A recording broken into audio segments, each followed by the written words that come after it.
Hi friends, welcome to our channel. இன்றைக்கி நம்ம பார்க்க போகிற ரெசிபி வந்து பலாக்கொட்டையில் பொரியல் செய்ய போகிறோம். அதுக்கு நான் பலாக்கொட்டையை வந்து ஃபஸ்ட்டு குக்கரில் 2 விசில் போடுற அளவுக்கு நான் வேக வச்சுருக்கேன். வேக வச்சதுக்கப்புறம் தான் நம்ம தோலை உரிக்க முடியும். அப்போ தான் ஈஸியாக தோல் உரிக்க முடியும். உரிச்சே எடுத்து வச்சுருக்கேன். இப்போ எப்படி செய்யலான்றதை பார்க்கலாம். இப்போ நம்ம வந்து எண்ணெய் வந்து ஒரு 3 ஸ்பூன் அளவுக்கு எண்ணெய் போட்டிருக்கேன். இப்போ 1/4 டீஸ்பூன் அளவுக்கு ஜீரகம் போட்டுக்கலாம். இப்போ ஒரு வெங்காயம் எடுத்திருக்கேன், சின்னதாக கட் பண்ணி.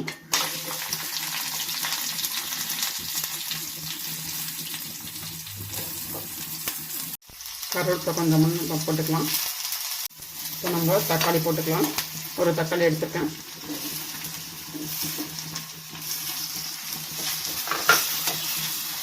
இப்போ நம்ம பலாக்கொட்டையை வேக வச்ச பலாக்கொட்டையை போட்டுக்கலாம். தேவையான அளவுக்கு உப்பு.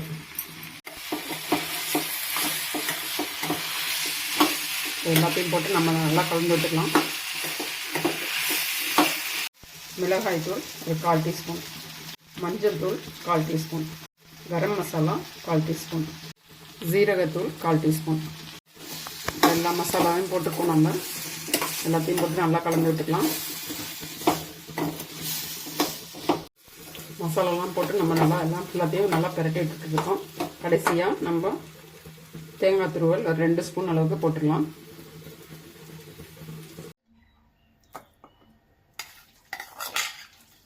ஃப்ரெண்ட்ஸ் பாருங்கள், இதுதான் பலாக்கொட்டை பொரியல்.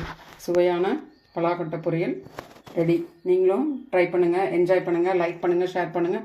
ஹைடெக் ரெசிபி சேனலுக்கு மறக்காமல் சப்ஸ்கிரைப் பண்ணிவிடுங்க. Thank you friends.